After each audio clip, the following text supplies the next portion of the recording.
할렐루야. 예, 오늘도 말씀을 깨닫는 지혜와 응답받는 기도의 은총이 우리에게 넘치게 될 줄로 믿습니다. 오늘 본문은 이렇게 시작합니다. 스바의 여왕이 여호와의 이름으로 말미암은 솔로몬의 명성을 듣고 와서 어려운 문제로 그를 시험하고자 하여, 이 스바라는 나라가 어딘지는 정확하지가 않아요. 주로 학자들이 추측하기로는 이 현재 예멘이라고 불리는 나라가 있거든요. 그 지역에 있는 한 나라가 아니었을까 그렇게 생각을 합니다. 거리상으로는 예루살렘의 지역에서 약 한 2,400km 정도가 되는 굉장히 먼 거리예요. 이렇게 먼 곳에서 스바의 여왕이 찾아옵니다. 굳이 이렇게까지 스바의 여왕이 찾아오는 것을 설명하는 건 그 정도로 이스라엘이라는 나라의 명성이 이 주변에 굉장히 널리 퍼져 있었다라는 사실을 이제 알려주는 거죠. 그러면서 이 이름이 널리 펴져 있는데 그 이름이 어떻게? 여호와의 이름으로 말미암았다라는 것이죠. 솔로몬이 지혜롭기 때문에 솔로몬을 보러 오는 게 아니라 그 먼 나라에서 찾아오는 이유가 뭐예요? 하나님의 이름 때문에 찾아온다라는 거예요. 지금 솔로몬이 지혜롭고 주변 나라로부터 인정받고 이스라엘이라는 나라가 날마다 부강해지는 이유는 솔로몬이 잘나서가 아니라 전적으로 다 하나님의 은혜를 입었기 때문이다 라는 것을 성경은 말하고 있는 것입니다. 하나님께서 솔로몬을 지혜롭게 하셨고 그를 세상 가운데서 높이셨다라는 것, 우리가 이 사실을 기억하면서 오늘 본문을 이제 보셔야 되는데요. 10장 2절에 예루살렘에 이르니 수행하는 자가 심히 많고 향품과 심히 많은 금과 보석을 낙타에 실었더라. 그가 솔로몬에게 나와 자기 마음에 있는 것을 다 말하매. 이 스바의 여왕이요 굉장히 부유했어요. 그리고 다 가졌어요. 그런데 마음에 해결되지 않는 어떤 궁금증과 갈증이 있는 거야. 그래서 굳이 2,000km도 넘게 떨어진 이 땅까지 와서 자기와 다른 신을 섬기는 솔로몬을 찾아와서 자기 마음에 있는 모든 것을 다 털어놓는 시간을 갖는 거예요. 여러분, 이 스스로 해결할 수 없는 답답함을 솔로몬에게 토로해요. 왜요? 돈도, 명예도, 권력도 이 마음에 있는 그 고민을요 해결해 주지 못하기 때문에 그런 거죠. 그래서 3절에 솔로몬이 그가 묻는 말에 다 대답하였으니 왕이 알지 못하여 대답하지 못한 것이 하나도 없었다라고 성경은 말해요. 사실 솔로몬과 스바의 여왕은 세상적인 조건으로 보면 둘 다 그렇게 차이가 없어요. 왕이죠. 굉장히 이 스바의 여왕이 여기에 사신단을 끌고 나중에 보석을 금은보화를 막 이렇게 바치는 것을 보면은 굉장히 부유했단 말이죠. 그 두 사람이 서로 다른 이유, 단 하나의 차이가 뭐냐면요, 하나님을 아느냐, 하나님을 알지 못하느냐의 차이였다라는 것이죠. 여러분, 하나님을 아는 지혜와 그 지식이 세상에서 꽉 막힌 것을 뚫어내는 이 지혜가 됨을 여러분 기억하시기를 바랍니다. 그래서 이 1절에서 여호와의 이름으로 말미암은 솔로몬의 명성이라는 표현이 등장하는 이유가 여기에 있는 거예요. 하나님 아는 지혜가 우리 인생에, 우리 삶의 가장 최우선순위가 됨을 여러분 기억하시기를 바랍니다. 그래서 4절부터 7절을 보면 스바의 여왕이 솔로몬의 모든 지혜와 건축한 왕궁과, 자 이제 보는데 솔로몬이 가진 지혜 그리고 건축한 왕궁과 그 상의 식물과 신하들의 좌석과 시종들이 시립한 것과 그들의 관복과 술관원들과 여호와의 성전에 올라가는 층계를 보고 크게 감동돼요. 결국에는 이 솔로몬이 이루어낸 걸 보고 감동하는 게 아니라 뭐예요? 다윗의 시대에 다윗이 만들고, 다윗이 하나님께 감동받아서 만들고 하나님께서 명령하신 그대로 뭐 하는 거예요? 이루어진 것들을 보고 지금 스바의 여왕이 감동했다라는 거죠. 그러면서 왕께 말하되 내가 내 나라에서 당신의 행위와 당신의 지혜에 대하여 들은 소문이 사실이로다. 와서 보니까 진짜 백문이 불여일견이라고, 듣던 것보다 이 보는 게 훨씬 대단하다라고 막 칭찬하는 거죠. 내가 그 말들을 믿지 아니하였더니 이제 와서 친히 본즉 내게 말한 것은 절반도 못 된다. 보니까 들은 건 절반도 안 된다는 거예요. 당신 지혜와 복이 내가 들은 소문보다 더하도다. 이 모든 게 다 하나님 말씀에서 나온 지혜라는 거, 건축의 방식이라는 거, 이거를 깨달은 거예요. 그러니까 야, 이 세상이 가지는 지혜와 지식의 차원과는 전혀 다른 이 모습을 보고요, 충격을 받는 거죠. 그래서 10장 9절의 결론을 이렇게 내립니다. 당신의 하나님 여호와를 송축할지로다. 여호와께서 당신을 기뻐하사 이스라엘을 왕위에 올리셨고 여호와께서 영원히 이스라엘을 사랑하심으로 당신을 세워 왕으로 삼아 정의와 공의를 행하게 하셨도다. 스바의 여왕이 내린 결론이 뭐냐면요, 하나님께서 솔로몬을 왕으로 세운 거, 정의와 공의를 세운 하나님, 그 하나님을 찬양한다라는 거죠. 여러분, 우리가 오늘 본 이 열왕기상 10장의 본문은요, 마냥 이 솔로몬이 대단한 왕이다 하고 높여주는 그런 성경의 본문이 아니에요. 이건 사실상 하나님의 경고의 말씀이에요. 왜냐면은 스바 여왕이 하나님을 알지도 못해요. 그런데 여기 와서 스바 여왕을 선지자처럼 보내서 솔로몬을 깨닫게 하는 도구로요, 하나님께서 사용하시는 거예요. 솔로몬이 지금 막 주변 나라에서도 스바의 여왕만 찾아왔겠습니까? 아무튼 그 주변 인근에 있는 막 수많은 나라들이 찾아왔을 거란 말이에요. 그런데 지금 얘기하는 거예요. 이 모든 게 누구로부터 말미암았다라는 거예요?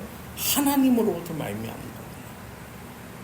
이 성전도, 왕궁도, 이 신화도, 모든 것도 다 하나님께서, 그 영원하시고 위대하신 하나님께서 주신 지혜로 말미암아 이렇게 이루셨군요. 솔로몬이 지금 교만하지 않도록, 넘어지지 않도록 스바의 여왕이요, 지금 그걸 다시 한번 짚어주는 거예요.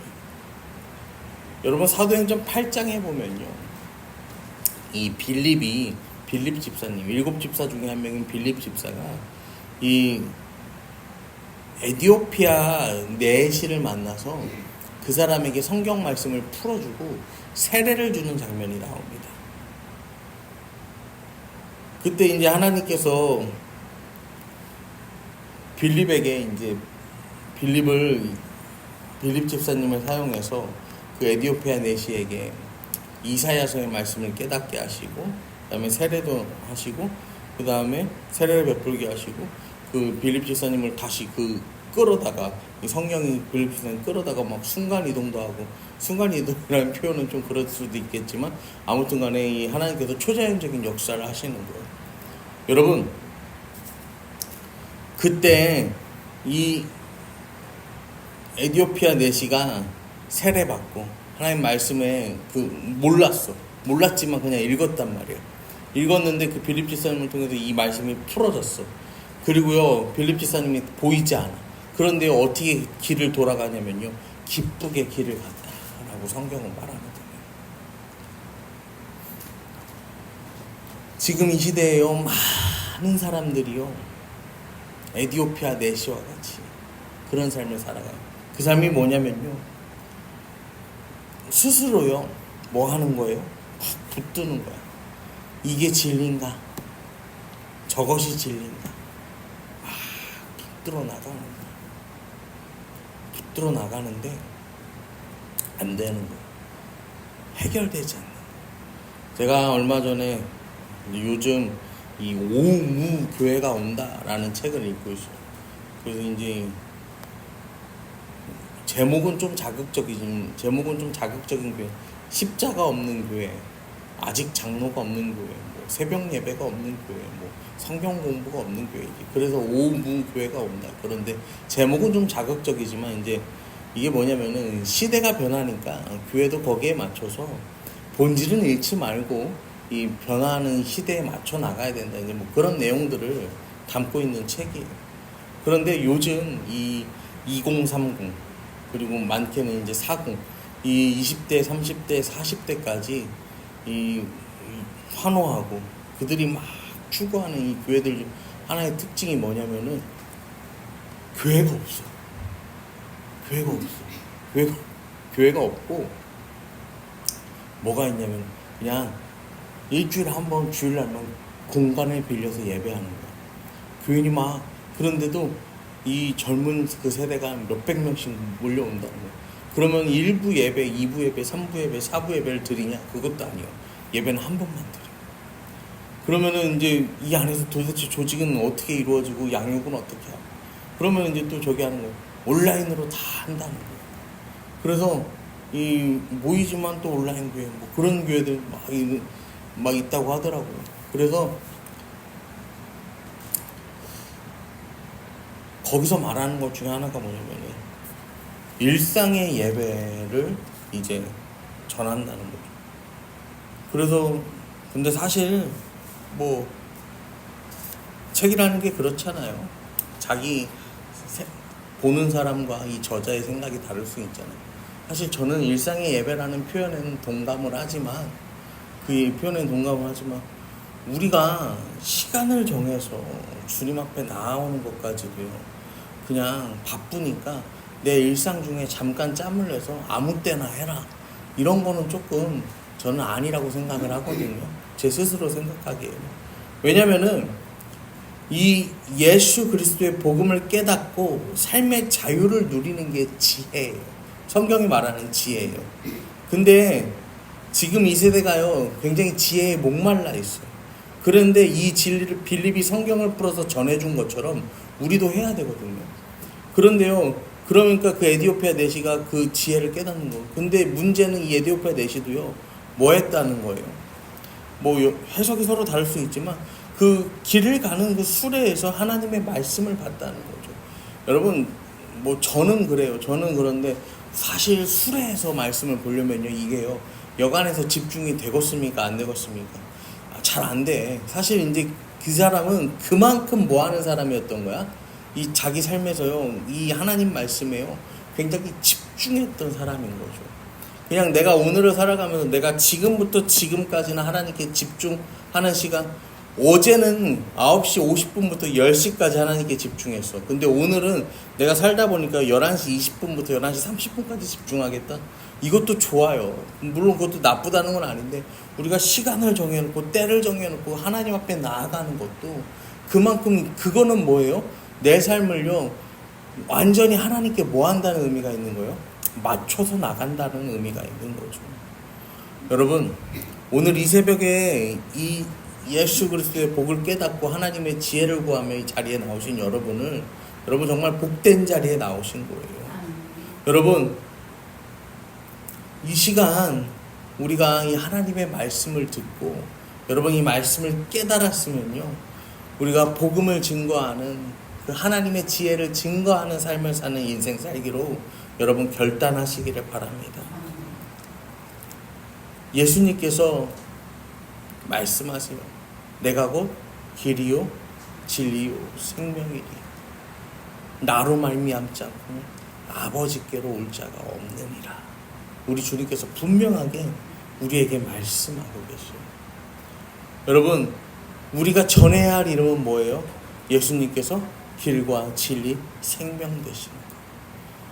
우리 주님이 예수님이 아니면은 우리가 하나님께로 나아갈 자가 없다는 것, 이것을 우리가 알고 세상 가운데 전하며, 그리고 세상 가운데 전하는 가운데 정말로 이 스바의 여왕같이 이 에디오피아 그 내시처럼 이 지혜를 구하는 그 목마른 인생들이 하나님을 알고 그 하나님을 경험하고 하나님께로 돌아오는 복된 삶이 되기를, 그 삶에 전하는 이 축복된 인생 전도자들 되시기를 이 시간 간절히 축원합니다.